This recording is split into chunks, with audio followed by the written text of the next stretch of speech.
हे दोस्तों, पैसों को लेकर हमारी कंट्री में बहुत प्रॉब्लम हो रही है। ये बात सबको पता है, लेकिन सबको ये नहीं पता कि पैसों से रिलेटेड प्रॉब्लम आज दुनिया की हर बड़ी कंट्री में अलग अलग तरीके से होती जा रही है और आगे और होगी।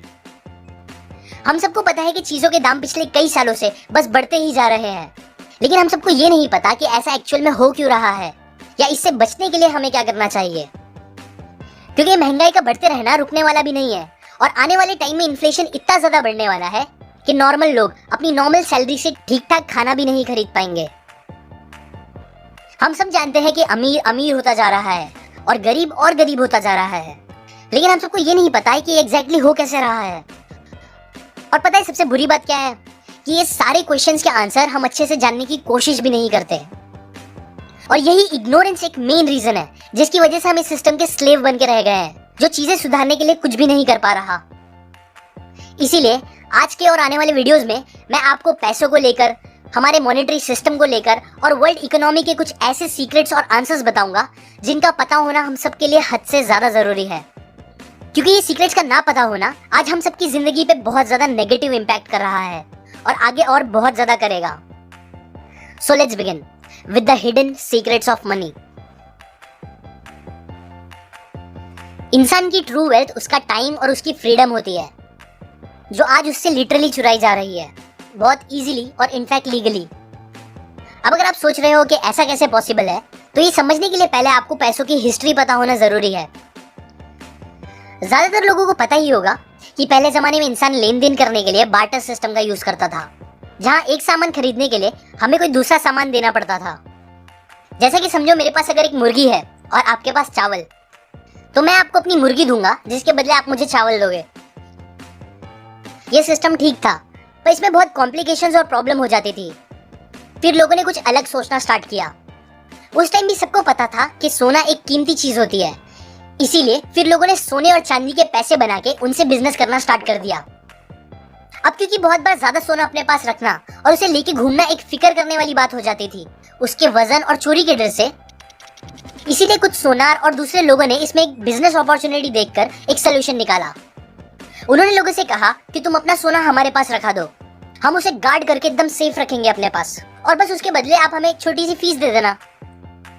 सबको ये आइडिया काफी अच्छा लगा, सो लोगों ने अपने अपने सोने उनके पास रखाना स्टार्ट कर दिए, जिसके बदले वो सोनार उन्हें एक IOU दे देता था। IOU और कुछ नहीं, बस एक कागज था जिसमें लिखा होता था कि मेरे पास आपका इतना सोना रखा हुआ है। सिंपल वर्ड्स में आप उसे सोने की रसीद भी बोल सकते हो, जिसे दिखाकर वो लोग अपना सोना कभी भी वापस लेके जा सकते थे। इसी तरह ये सिस्टम एकदम अच्छे से चलने लगा, लेकिन फिर कुछ टाइम बाद सोनार लोगों को एक अजीब बात रियलाइज हुई कि ये सिस्टम बनाने के बाद अब ऑलमोस्ट कोई भी इंसान अपना सोना लेने वापस नहीं आ रहा था और सबने उन रसीद से ही बिजनेस करना स्टार्ट कर दिया था, क्योंकि सबको यकीन हो गया था कि रसीद है मतलब सोना भी होगा ही। अब ये चीज समझने के बाद सोनार लोगों को लालच आ गई और फिर उन्होंने गलत काम करना स्टार्ट कर दिया। क्योंकि अब उनके हाथ से बनी हुई रसीद ही पैसा बन गया था, इसीलिए वो लोगों ने नकली और ज्यादा रसीदें बनाना स्टार्ट कर दी। उनके पास तो सोना होता भी नहीं था, लेकिन फिर भी वो ज्यादा रसीदें बनाते जाते, जिसे वो दूसरे गरीब लोगों को उधार देकर, मतलब लोन पर देकर, उस पे इंटरेस्ट कमाने लगते। इसी तरह उन लोगों ने अपने मन के हिसाब से बहुत सारी रसीदें छापी और दूसरों की मेहनत, टाइम और फ्रीडम छीन कर उनसे खूब पैसे कमाए। ऐसे स्टार्ट हुई दुनिया की सबसे बड़ी चोरी। वो सोना संभाल के रखने की दुकान दुनिया की पहली बैंक थी और वो रसीद दुनिया की पहली करेंसी। आज हम सब ग्लोबली इतने बड़े फाइनेंशियल क्राइसिस में जी रहे हैं, उसका सबसे बड़ा रीजन ये है कि हमें करेंसी और मनी के बीच का डिफरेंस नहीं पता। बहुत से लोगों को लगता है कि करेंसी और मनी दोनों एक ही चीज है, लेकिन ऐसा है नहीं। करेंसी एक मीडियम ऑफ एक्सचेंज है जिसे आप कहीं भी लेके घूम सकते हो, जो जल्दी खराब नहीं होता, जिसके छुट्टे कराए जा सकते हैं और जो फंजिबल होता है। मतलब आपके जेब में जो 100 रुपए है वो मेरे जेब के 100 रुपए से एकदम सेम है और उनसे हम सेम चीजें खरीद सकते हैं। ये होती है करेंसी। मनी में भी ये सारी प्रॉपर्टी होती है, जैसे कि वो भी पोर्टेबल, ड्यूरेबल, डिविजिबल और फंजिबल होते हैं। लेकिन जो मेन डिफरेंस मनी को करेंसी से अलग करता है वो ये है कि मनी एक्चुअल में कुछ वैल्यू स्टोर रखता है अपने अंदर, जो सालों साल तक उसमें होती है, जिससे उसकी परचेसिंग पावर भी बनी रहती है।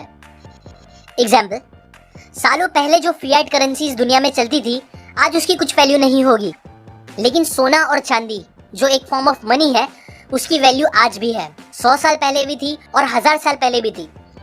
जबकि फिएट करेंसीज बस कागज के टुकड़े होते हैं, जिन्हें गवर्नमेंट्स और बैंक्स मिलके जितना चाहे उतना छापती रहती है, जिसकी वजह से उनकी वैल्यू आज तो है पर कुछ टाइम बाद नहीं होगी, जैसा कि हजारों सालों से चलता आ रहा है। लेकिन सोना और चांदी, ये दो चीज ने 5000 साल से अपनी वैल्यू बनाई रखी है, और ये दोनों ही एक्चुअल मनी है, बिकॉज कोई भी इन्हें जितना चाहे उतना छाप नहीं सकता मशीन से। क्योंकि गवर्नमेंट्स और बैंक्स मिलके जितने चाहे उतने करेंसीज छाप सकती है, इसीलिए ज्यादातर होता भी यही है कि लालच और अलग अलग रीजंस की वजह से गवर्नमेंट बहुत सारी करेंसीज छपवा के मार्केट में लगातार लाती ही रहती है, जिससे उस करेंसीज की क्वांटिटी बहुत ज्यादा बढ़ने लगती है। अभी अगर आपको लग रहा है कि क्या फर्क पड़ता है, ज्यादा करेंसी होना मतलब अच्छा ही है, ज्यादा नोट मतलब ज्यादा पैसे, तो आप गलत सोच रहे हो। क्योंकि महंगाई बढ़ते रहने का मेन रीजन और डेफिनेशन यही है कि करेंसीज की सप्लाई बढ़ते जाना। जितनी ज्यादा करेंसीज बढ़ेगी कंट्री में, उतना ज्यादा चीजें महंगी होती जाएगी। एग्जाम्पल, समझो एक पुल है, लेकिन ये नॉर्मल पानी का पुल नहीं है, बल्कि करेंसीज का पुल है, और उसमें एक बड़ा सा स्पॉन्ज रखा हुआ है जो कि है चीजों के दाम। सो होता यह है कि जैसे जैसे करेंसीज बढ़ने लगती है, चीजों के दाम भी उसे सोख के खुद भी बढ़ते जाते हैं। फिएट करेंसीज का ये गेम बैंक्स के कॉन्फिडेंस और हमारे लैक ऑफ नॉलेज की वजह से चल रहा है। क्योंकि बैंक्स आपसे ये छुपाती नहीं है, बल्कि वो तो एकदम खुल्लम खुल्ला बताती है कि ये करेंसीज फिएट है, मतलब उनके पीछे कोई सोना नहीं रखा हुआ है। पर फिर भी हम इस बात को समझ नहीं पाते और उन रसीद को अपनी जान से ज्यादा वैल्यू देने लगते हैं, जबकि उसकी खुद की वैल्यू धीरे धीरे खत्म होती जा रही है और होती ही रहेगी इन्फ्लेशन की वजह से। सो टू कंक्लूड, अब हमें क्या करना चाहिए? सबसे पहला काम, आप खुद इस टॉपिक को एकदम अच्छे से समझो और फिर जितना हो सके उतना इस नॉलेज को लोगों के साथ शेयर करके उन्हें भी एजुकेट करो। क्योंकि कहा जाता है कि ये सीक्रेट्स जो मैंने आज आपको बताए और आगे आने वाले वीडियोस में बताऊंगा, ये सब बातें 10 लाख में से बस एक जन को अच्छे से पता चल पाती थी। इसीलिए ही हम इस सिस्टम के अभी भी स्लेव बने हुए हैं और कुछ भी नहीं कर पा रहे। लेकिन क्योंकि अब इंटरनेट और सोशल मीडिया का जमाना है, हम इन बातों को इजीली फैला के अपने खुद के, अपनी फैमिली और कंट्री के फ्यूचर को बेटर बना सकते हैं।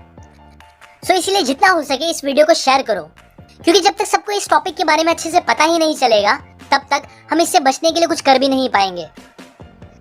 दूसरा, जॉब से ज्यादा बिजनेस करने का सोचो, अमीर बनो, अपने लिए नहीं तो दूसरों के लिए और कंट्री के लिए।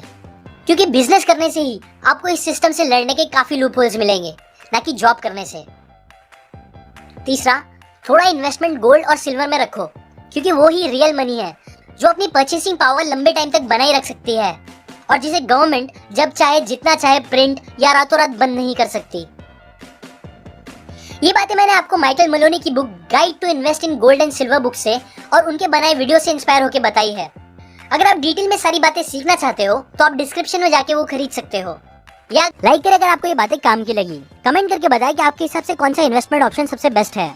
शेयर करें इस वीडियो को उन सभी लोगों के साथ जिन्हें इन्वेस्टमेंट में और पैसे बनाने में इंटरेस्ट है। Thanks for watching.